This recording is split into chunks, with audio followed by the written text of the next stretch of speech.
Welcome to everything you need to know about data and the customer experience. For this last in the series, Jed's handed the baton to me to talk to you about data onboarding.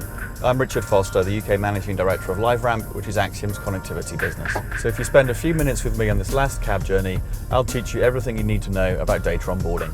So what is data onboarding? Put simply, data onboarding is the digital activation of your offline CRM or point of sale transaction data. You can then distribute your activated data into your online measurement, marketing or targeting platforms to create highly effective, people-based marketing strategies. It's taken as read today that marketing campaigns have to work across all channels and across all devices, but actually identifying common users across all devices and across all channels can be a real challenge. eConsultancy reports that 66% of all companies, which is a staggering number, believe that the siloed nature of the data within their organizations prevents them from making the most effective use of their marketing. 64% of all marketers report that online and offline data are still handled by separate teams within their organization. Data onboarding can help you break down these silos. Let's take it back to basics. What's the point in having insight from data in the offline channel and not being able to utilize that online, or vice versa? It's inefficient and creates two views of the customer. The key to success lies in data onboarding. The digital activation of your offline data for use online in your digital channels. Using your offline data online gives you a far more complete view of your audience, of your customers. You can then use this to unlock greater value from your existing marketing investments. Building on that last point, even if we use online data to the best of its abilities, we're still missing vital information about an audience. Did you know that 90% of all retail transactions still happen offline? Unless you use onboarded data, how do you know whether that prospect you're chasing is an existing customer or not? Using onboarded data, you could suppress existing customers from a prospecting campaign.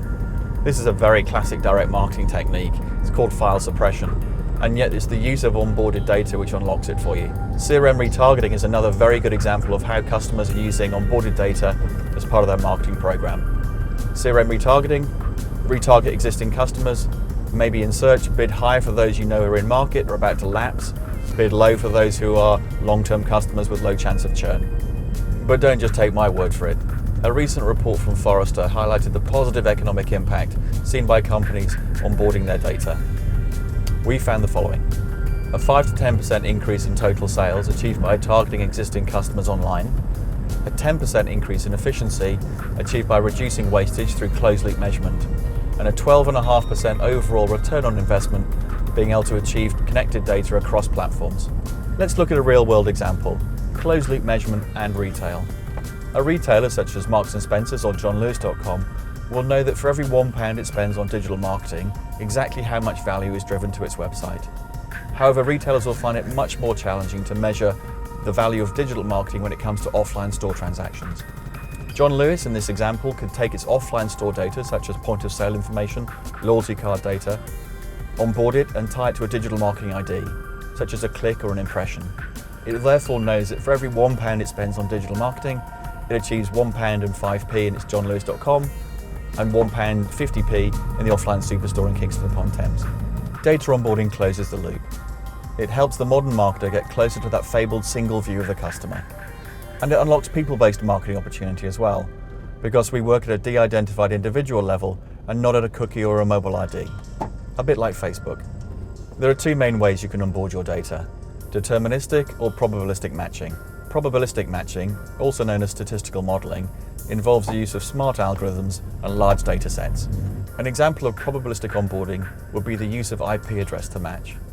Perhaps, for example, the user's IP address, anonymous online, correlates closely to the postcode in their offline record, and because they exhibit a pattern of behavior common to both records, they're deemed to be the same user.